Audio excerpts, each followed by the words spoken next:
Seguimos então com o nosso painel de discussão. Para se juntarem a mim, vou chamar o Paulo Martins, o CISO da Euronext, o Paulo Muniz, diretor Information Security e IT Risk na EDP Energias Portugal, e Hugo Nunes, Team Leader de Cyber Threat Intelligence na S21Sec.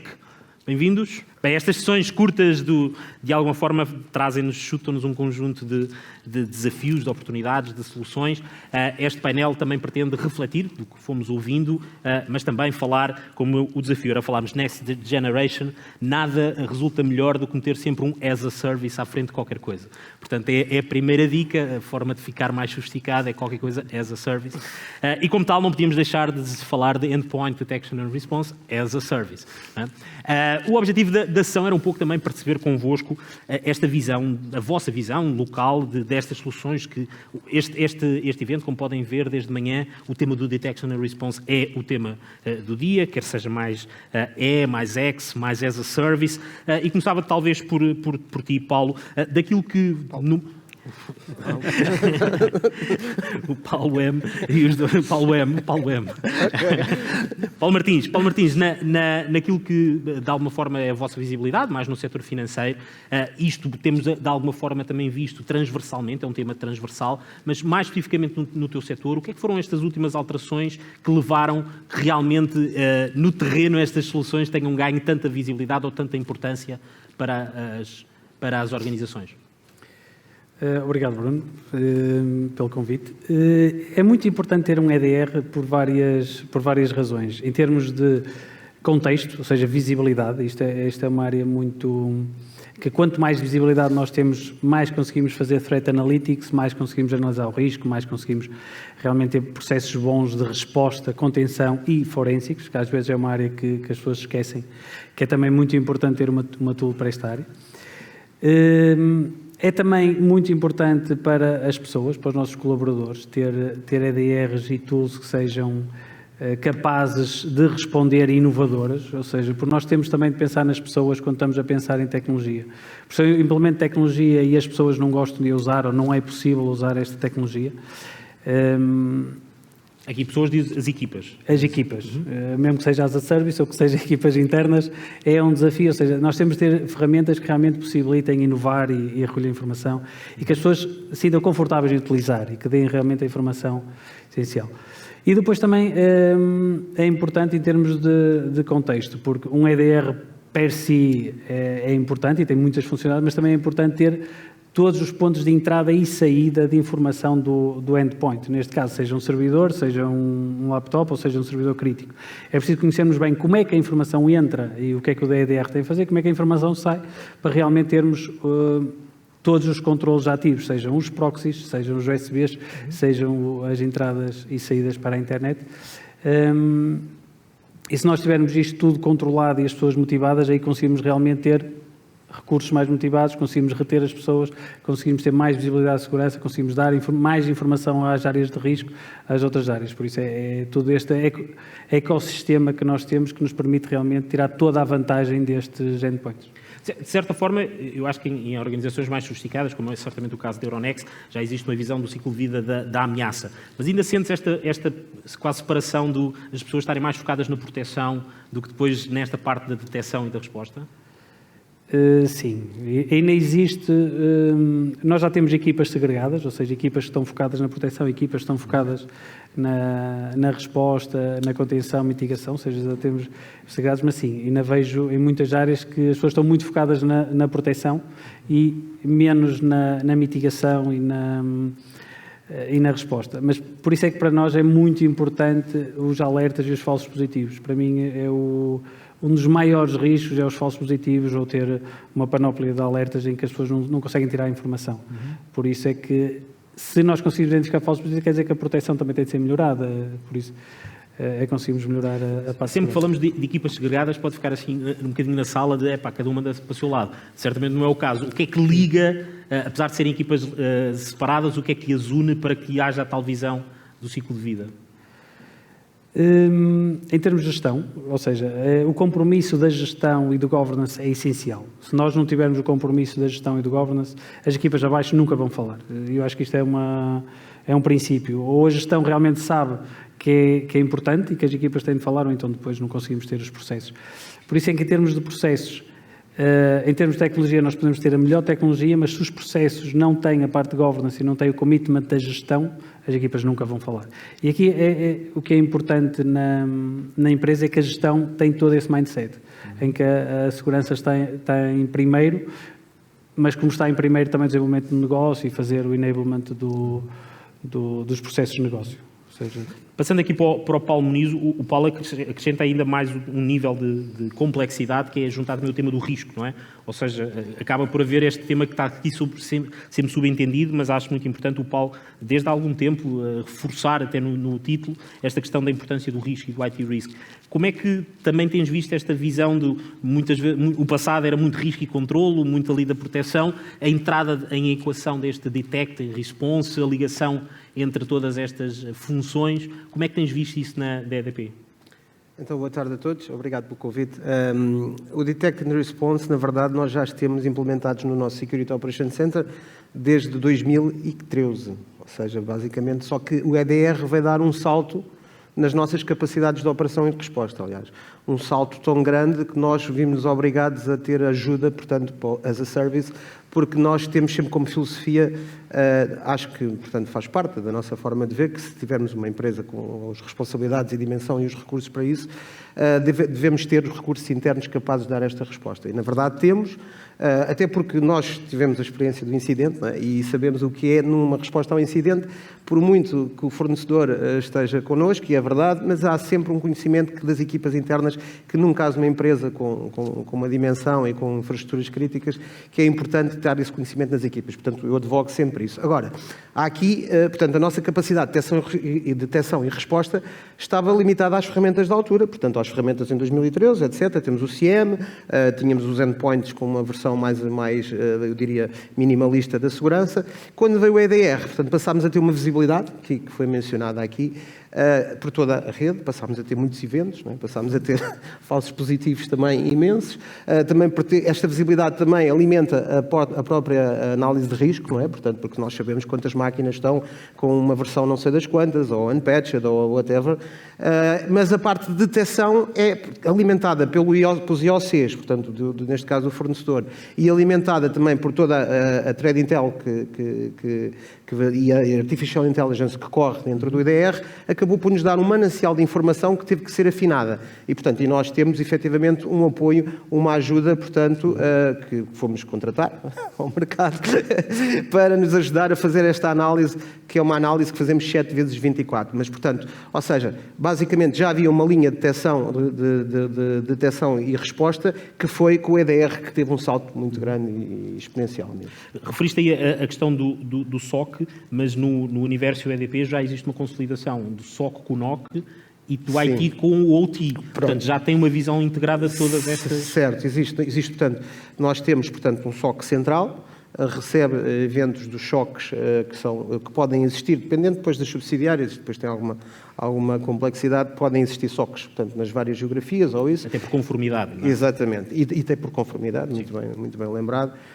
E existe esta integração, portanto, e o CIEM já é uma recolha, já é um ponto central, onde efetivamente até o próprio EDR alimenta, portanto, ou seja, e existe esta operação há algum tempo, mas agora o que ela vai sendo é cada vez mais complexa, não é? Ou seja, à medida que nós vamos tendo cada vez mais informação, mais dados, vai ter de ser necessária cada vez mais capacidade de inteligência para tratar, mais tools e pronto, e essa complexidade tem que ser manageable, portanto tem que ser gerível, assim é que é.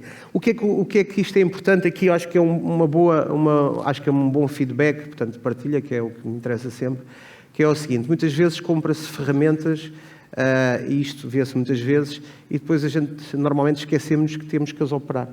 Okay?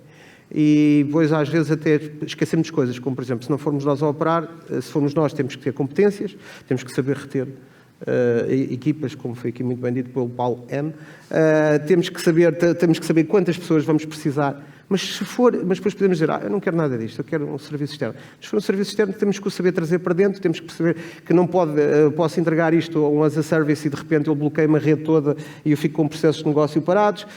Temos que o saber envolver. Portanto, há sempre um investimento associado, que é perene, que é uma operação, cada vez que se adquire uma ferramenta destas, que é proporcional, eu diria exponencial, porque a complexidade nos sistemas deve ser uma coisa estudada, deve ser engraçada. Portanto, eu se aumentar para 1000 máquinas, eu não vou ter 10 vezes mais do que se tiver 100 máquinas. Eu vou ter uma complexidade cada vez mais exponencial. E, portanto, a organização, antes de adquirir uma ferramenta destas, tem que pensar o que é que vai fazer com ela. Basicamente, é onde vai. Já agora, só pegando nisso, muitas vezes essa complexidade, muitas vezes dizem, devia ter menos complexidade. A complexidade, muitas vezes, é uma obrigação da transformação. O que deve-se conseguir é gerir a complexidade. Só para depois fazer aqui a transição para o tema, como é que o tema da cloud ajudou à festa? Ajudou à complexidade. A cloud é um tema complicado porque é assim, nós temos também ferramentas para ver todas aquelas três coisas da cloud, o cloud posture, o cloud para os workloads e na falta o CASB, não é? Portanto, o que é que a cloud veio ajudar à festa? É mais uma peça do puzzle e aqui o EDR funciona, portanto, focando aqui a conversa no EDR, a solução que se escolher tem que se encaixar nas outras peças todas. Ou seja, porque se eu conseguir ter um stack, eu não vou estar aqui a dizer tecnologias ou não, mas se eu conseguir ter um stack em que eu automaticamente posso perceber quem é que está a aceder à cloud e se a máquina está comprometida e de repente eu digo logo para fazer um bloqueio naquela máquina, quer dizer que eu tenho algum sucesso nas opções e nas escolhas que eu fiz. Ou seja, eu consigo, por exemplo, misturar os casos, o CASB para a cloud, o EDR para o endpoint e consigo, ao mesmo tempo, atuar nessa máquina para bloquear. Só para dar o exemplo mais típico do bloqueio. Ou, por exemplo, ter uma situação de contexto. Alguém está a aceder a partir de um sítio não sei de onde, ou uma instância da cloud que não era suposto. Ou está a aceder a uma API na cloud que está que está configurada, que está exposta também. Esse tipo de situações. Portanto, se eu tiver um stack, as ferramentas da cloud integradas com o IDR e ainda com outras que podíamos falar, como Rights Management ou DLP. Portanto, aqui a parte, a parte clever é mesmo montar este puzzle de forma a que funcione. De forma a não comprar peça aqui, peça acolá, depois não saber o que é que fazer com aquilo. E isso é um risco, porque nós temos peças para tudo. Para o Cloud Posture Management, para o Workload, para o CASB, para o EDR, para o CM, para o SOAR, também temos com o SOAR, não é? Portanto, o SOAR, o que é que eu vou meter? Vou metê-lo em cima com cabeça. Tenho que perceber o que é que eu posso automatizar que já não estou a fazer, porque o próprio EDR tem automatismos. Não é? Portanto, o que é que eu vou automatizar com o SOAR que não estava a automatizar com o EDR? Não é? Portanto, eu tenho que responder estas perguntas. Não posso chegar ali e comprar um SOAR e acabou. Agora tenho um SOAR e o so what? Acabamos por falar de dois tipos de complexidade, da própria arquitetura, não é? Claro. E das ferramentas de segurança que se implementam para monitorizar. Passava então aqui a bola ao Hugo Nunes para nos clarificar se EDR as a Service é segurança da cloud ou segurança na cloud. Eu diria, em primeiro lugar, obrigado pelo convite e obrigado aos Paulo Zemes por estarem cá presentes. Eu diria que seria os dois, não é? Mas focando aqui um bocadinho no EDR e no endpoint, hoje em dia a interação do endpoint com a cloud e com os outros ambientes ou ecossistemas é contínua. No meu endpoint, tanto posso estar a interagir com uma cloud da Azure, como posso estar a interagir passado 5 segundos com uma cloud da AWS, e o EDR permite-nos ter uma visibilidade sobre o endpoint que depois, obviamente, vai ter que ser acrescida, essa visibilidade com o SOAR, com o CM, com outras infraestruturas que monitorizem todo o ecossistema e o EDR, digamos que será mais uma peça bastante, digamos, útil e bastante assertiva para controlar, digamos assim, o que é um chavão, mas eu digo sempre, que é o elo mais fraco da cibersegurança, que é o utilizador. Não é? O utilizador vai interagir com o endpoint, vai infelizmente ter ações e vai tomar decisões naquele endpoint que vai colocar em risco, poderá colocar em risco a empresa, a organização, e temos que ter, obviamente, uma monitorização muito ativa para permitir, ponto 1, monitorizar 24/7 tudo o que se passa com o endpoint, com o utilizador que está a interagir com o endpoint, ou o que está a passar no equipamento, digamos assim, mas também para conseguir microagir, ou seja, isolar a máquina, como o Paulo disse, ou fazer uma análise forense que é possibilitada com o EDR, seja ele que vai interagir com uma cloud ou não. Ou seja, digamos que o EDR terá que ser agnóstico, porque o entry point, digamos assim, o ponto de ação, muitas vezes é de facto o endpoint, é de facto o utilizador. E o que é que diferencia, então, muitas vezes estas, e vimos aqui durante o dia, as soluções, vá lá dos vendors, de quem necessita do EDR, e esta vossa proposta de visão de que talvez essa camada de serviço ou camada de gestão é tão ou mais importante do que ter as tais ferramentas e depois não saber o que fazer com elas. O que é que diferencia uma solução normal de um serviço EDR? Em primeiro lugar, o EDR não é uma solução click and forget. Não é um antivírus puro e duro que todos os dias é atualizado. Sim, é atualizado, sem dúvida, mas não aporta o valor que ele potencia se não for com muito atualizado, que tenha uma intelligence sempre atualizada, que se seja focado tanto nas características da empresa, como na localização da própria empresa, como ao risco da organização. Por isso, é aí que nós vamos aportar mais valor, ou seja, estamos a acrescentar uma camada de expertise, uma camada de intelligence sobre qualquer ou grande maioria dos providers que existem no mercado. Tentamos ser o mais agnósticos possível à tecnologia, por isso, hoje em dia, o nosso serviço trabalha seamless com 5 dos grandes providers, 5 dos grandes produtos de EDR, mas o nosso objetivo é complementar com mais produtos. Estamos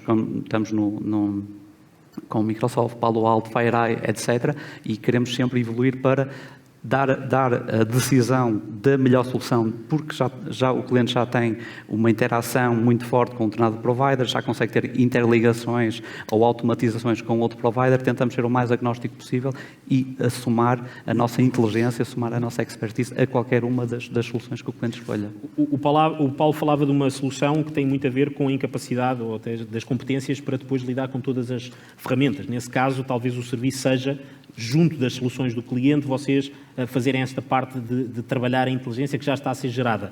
No entanto, também este as a service pressupõe que o cliente possa não ter as soluções e vocês conseguem, do vosso lado, centralizar também essas soluções de EDR?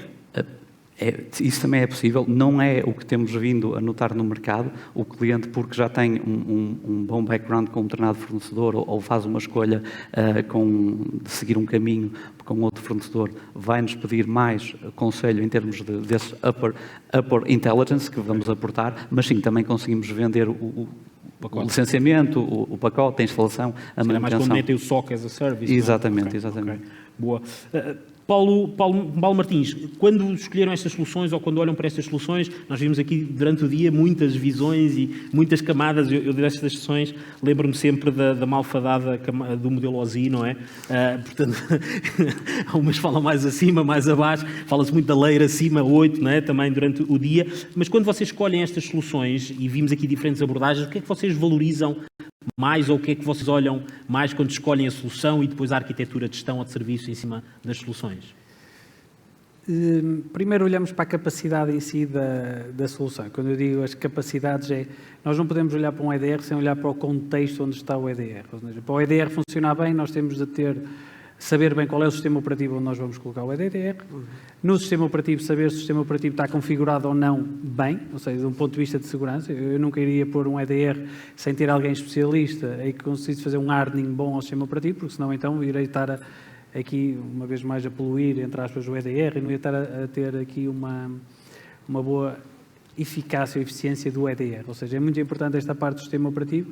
É importante também saber, por exemplo, como também já foi falado aqui em termos de proxies, como é que saímos ou entramos para o endpoint e estar realmente bem configurado, ou seja, não deixar o endpoint sair para a internet. É um contexto que nós temos de abolir quando falamos com as áreas de risco e tudo.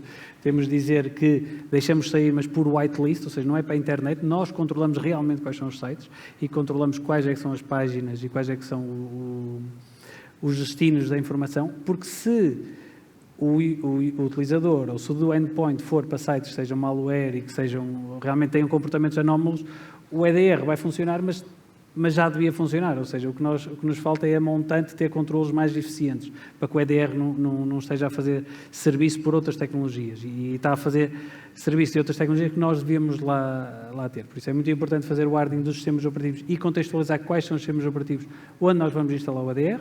Foi um trabalho realizado. Usar os EDRs também, um ou dois EDRs, porque os EDRs funcionam também bem e fazem cobertura de blind spots, ou seja, às vezes existe a investigação se um EDR ou dois se vão criar conflitos. Até agora nós não identificamos conflitos, ou seja, e fazem cobertura a nível de blind spots, dá-nos mais garantia de que realmente conseguimos cobrir. E finalmente outra área que é, outra área também muito importante, que é a área dos testes, testar o EDR. Todos nós sabemos que a security is a matter of trust, mas nós devemos testar o EDR. Usando ferramentas automáticas, que nós temos várias ferramentas automáticas onde testamos semanalmente ou quando for possível, testamos o EDR mediante as threads que saem no dia anterior ou mediante as threads conhecidas, e temos isto periodicamente, e também por manual pen testing ou red teaming. O teste ao EDR é algo que alguns fornecedores dizem, justificam porque é que não existe aquela cobertura, mas a nós dá-nos aquele sentimento que realmente ele está a fazer o que devia estar a fazer. E às vezes não está, ou seja, existem blind spots. E depois, como eu disse, em termos de pessoas e de gestão do EDR, todos nós nas nossas organizações temos diferentes riscos, temos developers, temos pessoas de economia, temos pessoas de finance, temos pessoas de recursos humanos que têm necessidades. Nós vamos ter de trabalhar com exceções. Ou seja, vão excepcionar um fecheiro, vão excepcionar uma diretoria, vão excepcionar alguma coisa. E esta parte da exceção é que é a grande vantagem do EDR, ter pessoas e conhecimento interno, porque percebem o contexto, sabem o que excepcionar, um EDR não é clique e está a funcionar, vai bloquear muitas pessoas, os developers não vão conseguir trabalhar, os integradores, o DevSecOps, todos já estamos aqui, têm de trabalhar bem com o EDR, e só nós conseguirmos pôr o EDR a trabalhar com as pessoas é que realmente vamos ter sucesso na implementação do EDR. Acho que essas são as áreas principais. Nesse caso, não sei qual é que foi o timing da implementação, mas conseguias destacar quais é que foram as principais resistências, pelo menos no primeiro momento, que devem ser talvez as resistências de muitos dos que nos estão a ouvir, estão a ter quando no primeiro impacto as pessoas perdem funcionalidade em função da necessidade de maior segurança? Os principais desafios é com os developers, que estão habituados a fazer tudo no endpoint, ou seja, muitas vezes têm direitos de admin, têm direitos de muitos privilégios que é em excesso, e então aí o que nós fizemos foi realmente trabalhar com eles, a dizer, ok, vocês vão continuar a ter estes privilégios e vamos avaliando mês a mês. Passado 2 ou 3 meses eles já não precisavam daqueles privilégios, já não precisavam daqueles shares, já não precisavam de executar aqueles fecheiros, e foi realmente este trabalho em parceria, não foi um trabalho de dizer a partir de amanhã toda a gente não vai poder fazer os processos que fazia antes, não. Foi realmente, ok, vocês mantêm, nós vamos analisando e vamos aqui ter um progresso para vocês porem o processo como deveria ser e de modo a conseguirmos usar o EDR com o mínimo de exceções possíveis. E este foi realmente o segredo para o sucesso, é trabalhar com eles, não é obrigar ninguém a fazer o processo como nós queremos.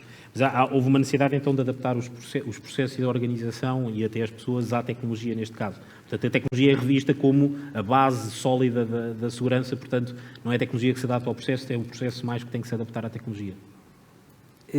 É um misto. É um misto, porque nós tivemos os mesmos problemas, os mesmos desafios a implementar os proxies, porque as pessoas estavam habituadas a entrar em todos os sites que queriam e agora não, têm de fazer o whitelist porque realmente não podem aceder a sites que não sejam classificados, mesmo tema em relação ao EDR, mesmo tema em relação ao CASB, que agora têm de fazer a autenticação em single sign-on, já não podem entrar de computadores não autorizados ou computadores conhecidos, ou seja, tem de haver um misto entre adaptar a tecnologia aos processos e os processos à tecnologia. As pessoas também têm de perceber que no dia de hoje nós não podemos correr os mesmos riscos que corríamos há 5 anos ou 10 anos atrás. Paulo, no teu caso, há aqui quase esta, não é experimentação, mas vocês têm todas as soluções do mercado, portanto, a vantagem de ter muitos problemas é depois também ter a necessidade de ter muitas soluções. Como é que toda esta complexidade, porque às vezes há esta ideia de que nós ao falarmos muito de EDR, dá a ideia de agora é isto, mas às vezes é isto em cima, on top, ou em tudo o que nós temos antes. Ao colocar mais esta camada, mais esta peça, houve algumas que saíram ou tiveram que sair, ou isto é tudo a acumular e a contribuir para a tal complexidade? Não, esta foi claramente foi uma evolução natural. Aliás, Portanto, já estava há muito tempo que não sentíamos que a parte do antivírus vá lá normal, nem mesmo com as evoluções que tínhamos na nossa tecnologia de antivírus que tínhamos, sentíamos que aquilo não era, portanto, solução para os novos desafios, e isto já estamos a reportar a 2017, por volta disso, ou 2016, e já tínhamos, portanto, a ideia de fazer esta evolução. Portanto, neste caso não é uma coisa que se acrescentou, mais uma vez, porque, como disse há bocadinho, não sou muito de colocar coisas em cima, sem perceber se elas fazem parte do puzzle, se elas encaixam. Portanto, isto, basicamente, eu não posso propriamente também dizer que a antiga solução saiu fora, quer dizer, é uma evolução, por acaso não é a mesma tecnologia, mas é uma evolução brutal, não é? Um salto brutal, porque também as ameaças que nós sabemos tiveram um salto brutal. Aproveito para dizer, na questão, como a pergunta foi muito objetiva, e eu clareio-me já, eu até gosto de falar um bocadinho, aproveito para dizer uma coisa que é curiosa em relação aqui não sei se é por causa da tal complexidade, porque o diabo está nos detalhes, neste caso está na prática, é que eu também venho às vezes e ainda tenho esta ideia, né, as teorias que nós aprendemos, quem teve em cursos, que as tecnologias, de ter três stacks de tecnologias diferentes, que é porque há os blind spots, né? Portanto, ou seja, uma aplica 96%, a outra 90%, e depois há ali um pontinho que ninguém, depois vai uma terceira, depois aquilo diminui. Pois não sei, porque é assim, eu já experimentei ter isso, por exemplo, com as firewalls, e depois a gente esquece que alguém tem que operar as firewalls, e esquece que tem um Managed Service Provider para fazer e depois erros. E isso aconteceu. Portanto, nós tínhamos esta filosofia, chegámos a ter, em alguns pontos, ter várias tecnologias para fazer a mesma coisa, exatamente para cobrir isto, e eu acho que isto deve ter uma curva ótima. Se calhar, no caso do Paulo, a curva dele será 2, 3, se calhar na minha com complexidade é 1, vamos ver, não sabemos, temos que apurar, mas a questão é, quando se tem demasiadas tecnologias para fazer a mesma coisa, nós temos que esquecer uma coisa, o que é uma coisa é o desenho, outra coisa é a prática, e o desenho tem que ser pensado, porque senão a prática também não tem efetividade. Mas a prática depois vem mostrar outras coisas, vem mostrar que se eu tiver 3 firewalls diferentes, o mesmo Managed Service Provider vai-me fazer erros brutais nas configurações das firewalls e demorar montes de tempo a fazer certas coisas, e isto na prática nota-se. Porque notamos, porque se sente, porque há os incidentes, porque há as falhas, e estas coisas só quem as vive é que dói. Portanto, eu acho que deve ter... E a complexidade aqui piora, né? Porque se eu tiver uma complexidade, se eu tiver cerca de 1000 aplicações, ou se eu tiver cerca de mais de 20.000 devices, isto é complexo para gerir à escala global. Portanto, eu aqui portanto, aproveitei aqui fui um bocadinho mais além da tua pergunta, concordo, quer dizer, há de haver uma ponte, né? Todas as curvas têm, sou ótimo, mas não sou um apologista de ter 2 ou 3 soluções para fazer a mesma coisa.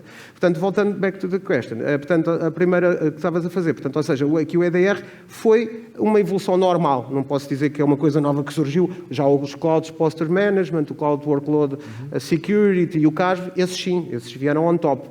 Eu diria que o EDR é uma evolução do Endpoint Security.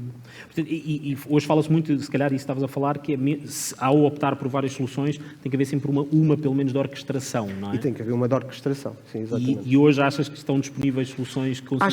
Acho que sim. Eu, portanto, quando a pergunta se tivesse sido feita a mim, portanto, a minha principal... estava combinado. A minha principal resposta para escolher a tecnologia, neste caso, é mesmo a capacidade de integrar com o stack todo. Seria isso. Porque é assim, vamos lá ver uma coisa, eu sei que há de haver uma solução melhor, se a gente falar aos tais quadrantes mágicos, há uma mais aqui, outra mais acolá, é assim. Mas, na verdade, quer dizer, quem faz aquilo não são propriamente pessoas idiotas, não é? Portanto, ou seja, ela pode ter uma falha aqui, ou até tem uma falha acolá, quer dizer, não vou ter um mundo perfeito, não é? Tem que fazer aqui um balanço entre gestão de risco e isso, a gestão de risco também mexe com o dinheiro, não é? Portanto, portanto, o que eu diria é que eu privilegio, tanto da minha parte, depois há a parte da negociação, das compras, não é? Isso privilegiam outras coisas, eu privilegio a parte de integração com todo o stack. Bem, estamos aqui a falar de 2 organizações que não têm problemas de budget, naturalmente, para estes temas, portanto, grandes organizações. Não, passando um bocadinho aqui à vossa visão, Hugo, do mercado, o que é que hoje, que tipo de organização é que vos aborda para este tipo de solução que se calhar não reduz um pouco da tal complexidade, porque também do lado da maior parte das organizações não há esta sofisticação e estas competências internas e que precisam muito mais apoio. O que é que hoje leva as organizações tipicamente a falarem com o S21SEC para este tipo de abordagens? Ponto 1, como o Paulo disse bem, o EDR hoje em dia já é uma evolução do antivírus. O antivírus já não é capaz de estar a par com as novas tendências, com as novas ameaças. Por isso, as empresas que já ganharam alguma maturidade e que já perceberam de que o antivírus já não é suficiente como monitorização do endpoint, obviamente estão a equacionar o EDR como o próximo next step. Isso, sem dúvida, é as empresas que já têm um mínimo de maturidade. Muitas delas não chegaram ao nível daqui dos Paulos, mas que já ganharam maturidade de que a solução que têm atualmente de monitorização do EDR não é suficiente. E depois também há aqui outro paradigma que foi introduzido com a pandemia e com o teletrabalho, que é a proximidade do endpoint do utilizador e o afastamento da infraestrutura da IT centralizada. Por isso, hoje em dia, trabalhamos cada vez mais em casa, em escritórios que não são nossos, no aeroporto, etc. E se não tivermos aqui um controle, e as empresas têm essa noção, se não conseguirem ter um controle muito mais afinado do endpoint, vão incorrer em riscos muito mais elevados. Acho que são esses dois paradigmas um bocadinho que as empresas já têm vindo a notar. O teletrabalho, sem dúvida, e também que já notaram que o antivírus já não é suficiente. Já é uma camada, sim, uma commodity, não faz sentido retirar o antivírus, não, continua a ser uma necessidade, e as empresas já vêm com uma necessidade premente ter um EDR, e muitas delas já perderam o medo de mais um agente instalado no EDR. Isso já não é um problema na maioria das situações, com os discos SSD, com bons CPUs, isso já não é um problema de todo. Inclusive temos o caso da Euronext, que não tem um, mas tem 2 EDRs instalados e certamente não terá problemas de performance. Por isso, ao perder esse medo, as organizações, ao perderem esse medo, vão certamente ter muitas vantagens em instalar um EDR, depois com um fornecedor, com outro, com mais orquestração, com menos orquestração, depende também um bocadinho do grau de maturidade, mas o next step certamente nos endpoints passará pelo EDR. E o que é que destacavas das empresas quando escolhem pelo menos este conceito mais do as a service, ainda é recente, o que é que valorizam mais neste tipo de modelo?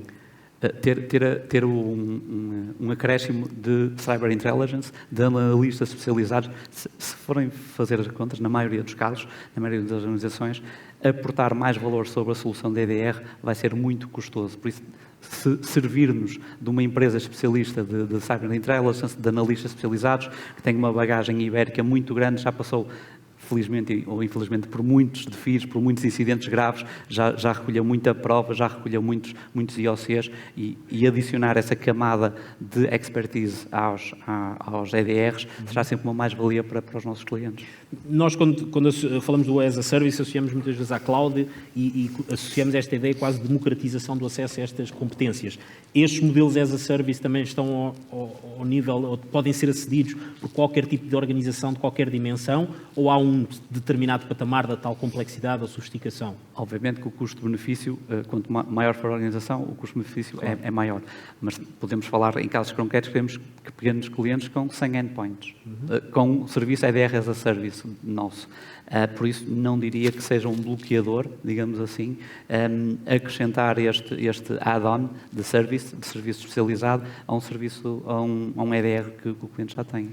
E já agora, porque acabam por ser muitas vezes essas organizações com 100 endpoints ou pelo menos com uma dimensão mais pequena, a grande massa do nosso mercado, nesses casos, quais é que identificas algum padrão do que é que foi a motivação para este tipo de abordagem? É porque às vezes podem ser poucos, mas críticos ou não? O que é que tu vês como tendo sido...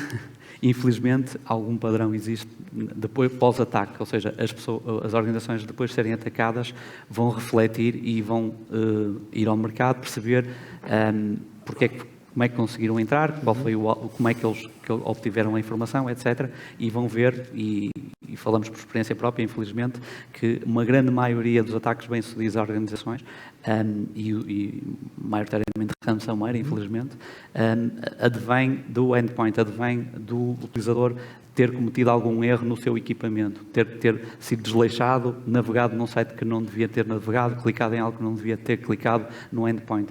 E esse, infelizmente, é um dos maiores drivers para as pequenas e médias organizações terem o EDR como um next step no seu budget. Portanto, é sempre bom ser atacado para poder começar com este tema. Para nós, infelizmente, às vezes é. Mas há aquela máxima de que é bom aprender com os erros, idealmente é bom aprender com os erros dos outros.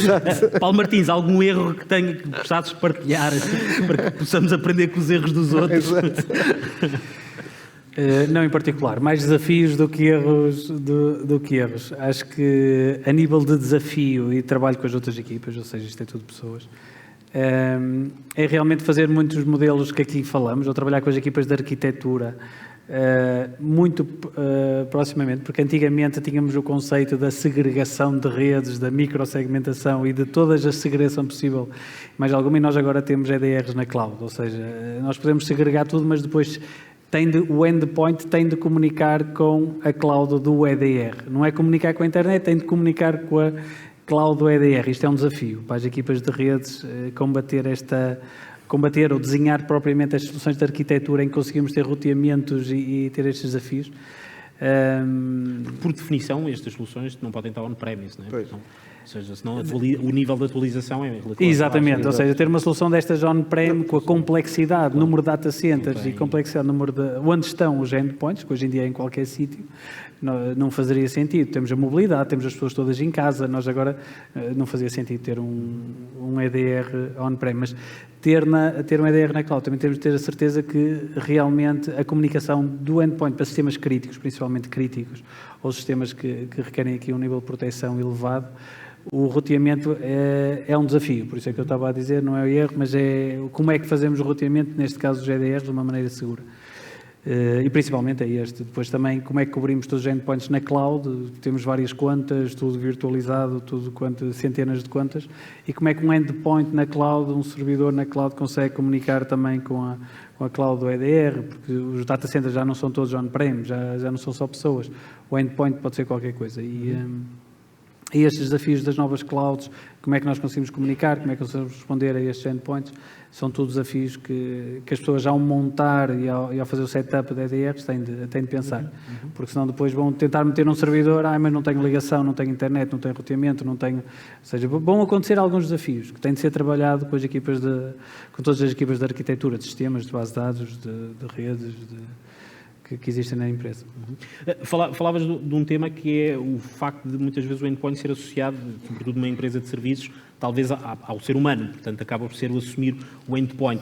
Vocês na EDP também consideram o endpoint já um pouco a entrar no edge, ou também ainda mantém o endpoint continua a ser estes dispositivos a tocar ou a ser utilizados por utilizadores finais? Não, utilizadores finais é um dos casos de uso. Depois tens os servidores, tens também virtual machines na cloud. E o OT já contribui também? O OT nas máquinas que acedem, depois dentro do OT há especificidades que não permitem algumas das coisas, mas, por exemplo, as máquinas dos operadores, sim, as máquinas que os operadores têm... Também são considerados claro, endpoint? porque essas máquinas, pois, às vezes, podem ter que aceder a outros ambientes, a corporativos, por uma razão ou por outra, e, portanto, têm que... Também já estão nesse... Sim, pois há máquinas completamente isoladas, mas essas estão mesmo junto dos dispositivos físicos, isso são outras máquinas. Não é? E desafios que tenham sentido que gostasses de partilhar, Paulo? Não, assim, aprendizagens com os erros dos outros, portanto, basicamente, eu posso, assim, pelo menos isto é como nos casamentos, ninguém diz tudo o que se passa no casamento cá fora, portanto, mas faz parte da vida, e isso é saudável, não é? Diga-se passagem.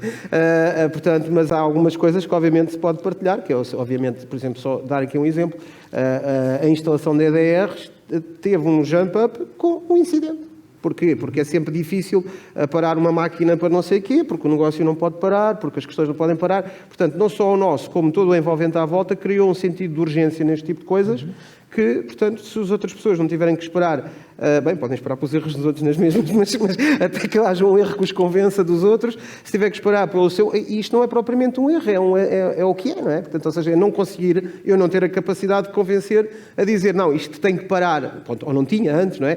Isto tem que parar para instalar isto porque isto é importante. E não havia...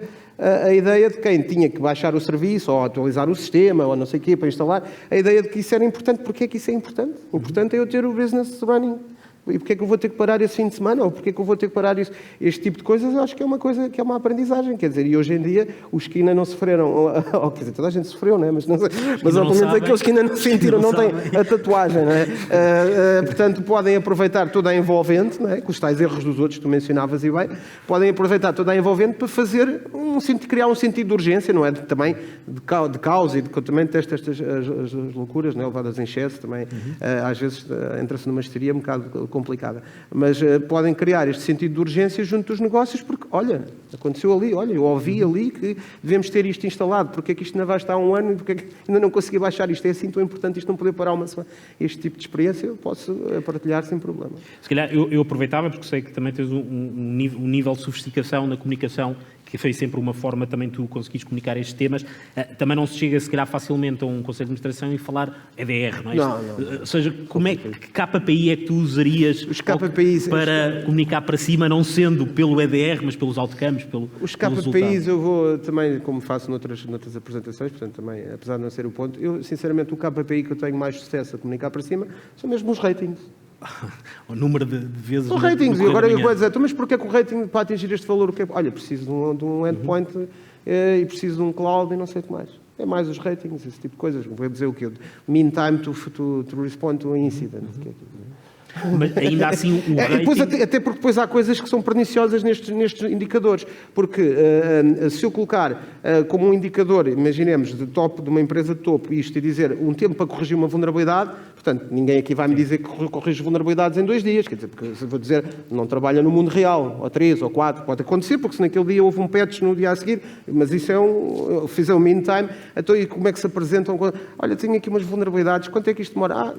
Umas dezenas de dias para corrigir. Os amarelos e vermelhos. Por que é que vocês não fazem? Não são os indicadores à gestão, depende das gestões, não é? Depende do nível de empresa, não é? Obviamente. Sei lá, ninguém deve estar a apresentar ao Jeff Bezos o tempo para corrigir vulnerabilidades de alguns. Portanto, tem que haver um indicador que seja perceptível. No nosso caso, nós funcionamos, já disse isto em outras intervenções, muito bem a este nível com os ratings. E a partir daí isso deriva. Porquê que deriva? É muito simples. Se eu tiver um EDE, um endpoint, que vai aceder a um site que está... Já aconteceu isto, ainda não há muito tempo, porque não estava bem lá uma máquina que não se conhecia, e acede a um site para fazer o download de um software, não interessa para quê, e a máquina não tinha o endpoint naquela máquina porque não se conhecia aquela máquina. Pumba no rating. Mas é que isto é direto. É mesmo, pumba, porquê? Porque foi detectado uma botnet, não sei o quê, pumba no rating. Então, portanto, isto é a melhor maneira de justificar. Não é o número propriamente de incidentes, que depois são números de centenas, de milhares, e são números que não dizem nada para quem não está dentro da segurança. Para mim dizem, não é? Porque tenho este defeito de estar a trabalhar nesta área, por defeito profissional. Agora, para a gestão, não, tem que ser uma coisa mais tangível, mais... Já agora, nesse rating, já consideram também o rating third parties? Pronto, o rating third parties é o que estamos a começar. O third parties eu diria que é das coisas que ainda temos... Quer dizer, devemos ter sempre trabalho, senão até depois era chato, porque tenho que continuar a trabalhar. Se tinha 50, faltam 15 passos. Exato, mas o third parties é algo que ainda temos... É muito complexo. Porque third parties, alguém fez aqui uma apresentação que eu ainda assisti antes, portanto tem a parte toda do código, tem o as a service, portanto, porque eu tenho várias coisas, tenho depois os produtos, e depois às vezes vamos a correr assim, temos que fazer e depois é agir estas coisas, porque tenho que fazer os updates todos rapidamente, e depois a gente pensa assim, então mas o SolarWinds, no outro dia vi um artigo da I3E sobre isto. Bem, mas se eu fizer o update, posso estar aí eu a fazer a integrar mais rápido do que os outros um backdoor dentro do meu sistema. Portanto, esta gestão de third parties é uma coisa complexa, depois porque temos third parties para tudo, não é? Portanto, ou seja, toda a supply chain, desde o BPO, desde o desenvolvimento, desde MSP, desde Cloud Service Provider, cada um com as suas especificidades. Eu no Cloud Service Provider posso querer fazer testes de intrusão, mas eles não deixam, quer screening de personal ou não. No outro lado quer ver o software, o processo de desenvolvimento, no outro quer ver o produto. Isto temos ainda um caminho para andar nos third party. O third party é uma tese de doutoramento. Embora a comunicação ou a linguagem, vá lá, neutra, poderia ser os ratings, não é? Portanto, eu não sei como... Pronto, o rating é uma coisa boa para começar. Nós temos que começar por alguma coisa, porque também, isto é uma coisa que eu às vezes também digo muitas vezes internamente às equipes, que o pessoal gosta de fazer as coisas muito bem e perfeitas, é verdade. E eu sou um bocadinho para o imperfeito. Eu prefiro ter uma coisa, não obviamente que derive do caminho, mas gosto de ir tendo quick wins e aperfeiçoando. O rating para third parties isso usamos. Agora, não estamos ainda a colocar nisso nos processos de decisão se aceitamos um third party ou não com isso. Ou seja, temos uma indicação e podemos falar com o determinado fornecedor para os mais críticos e isso usamos. Portanto, é um quick win rápido. Portanto. Isso, às vezes, também pela dimensão da EDP, pode ser também uma forma da EDP ajudar à cadeia, não é? Toda a supply chain. Mas eu acho que isto, em breve, vou ser obrigado a não esperar por um mundo perfeito, porque eu acho que toda a regulação e toda a legislação nos sítios onde temos presença vai obrigar a que nos sejamos mais efetivos nesta parte do supply chain. Em breve, eu acho que isto deve estar assim. Sim. Depois tem que Até ser... o rating dos países vai contribuir muito em breve para questões relacionadas com isso. Finalmente, Hugo, o que é que consideravas ser um bom pitch para ajudar quem precisa também de vender, como estávamos a falar, às vezes estes temas estão claros nas áreas mais técnicas, mas são difíceis de passar para cima. O que é que tu achas que é o bom pitch para levar estes temas não tão tecnicamente ao board do EDR as a Service? A primeira mensagem é: não esperem pelo incidente, ponto 1. Comecem já a tomar algum tipo de, lá está, de comunicação upper management para dar essa indicação. Depois que o antivírus está deprecated. Pensar de que o antivírus vai ser a solução para nos próximos tempos, não o é. Por isso, é a próxima coisa, é o next thing, é o EDR. Não há como fugir disso. Depois, sensibilizar o board que o custo-benefício de ter uma solução, que é mais algo que tem que se incluir no budget, etc., mas algo que lhe vai aportar um valor e uma visibilidade tão grande dos riscos dos endpoints, que, atenção, não é só computadores, workstations, nem laptops, são também certamente servidores, são também certamente telemóveis, devices móveis, etc. Por isso, ter uma visibilidade tão global da sua infraestrutura da IT vai compensar drasticamente. E também pensar que o EDR também pode servir, por exemplo, como gestor de inventário. Com uma solução de EDR vamos conseguir perceber que sistema operativo temos instalados, que equipamentos temos instalados, qual é o software que está instalado. Por isso, há mais valias que não estão só na solução de cybersecurity implementada no EDR, digamos assim. É tal visibilidade, é tal inteligência. Exatamente. Que é mais do que só o endpoint, é a inteligência em torno do endpoint. Muito obrigado aos Paulos, muito obrigado Hugo, muito obrigado por terem assistido. Vamos agora para um intervalo. Peço-vos só para irem avaliando as sessões e que voltem para a sessão plenária final. Muito obrigado a todos.